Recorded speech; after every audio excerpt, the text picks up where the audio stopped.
कोल्हापूर जिल्हा प्रशासनाच्या वतीनं दरवर्षी दसरा महोत्सव मोठ्या थाटामाटात साजरा करण्यात येतो। या काळात 10 दिवस विविध कार्यक्रमांचं आयोजन करण्यात येतं।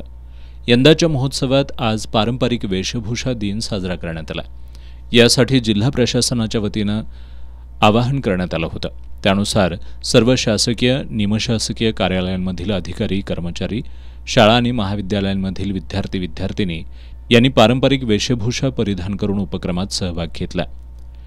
महिलांनी आणि पुरुषांनी कोल्हापुरी फेटे आणि पारंपरिक वेशभूषेसह खास कोल्हापुरी आभूषणं परिधान केली होती। या निमित्तानं दिवसभर मोठ्या उत्साहाचं वातावरण होतं। अनेकांनी या निमित्तानं एकत्र फोटो आणि सेल्फी घेतले। पारंपरिक वेशभूषेसह मराठी संस्कृतीचं जतन आणि संवर्धन व्हावं या हेतूनं आयोजित करण्यात आलेल्या या उपक्रमात जिल्हा प्रशासनाच्या वतीनं पारंपरिक पद्धतीनं फेटे बांधण्याची प्रात्यक्षिकही दाखवण्यात आली। एकूणच या निमित्तानं सर्वांनी कोल्हापूरच्या खास संस्कृतीचं दर्शन घडवलं।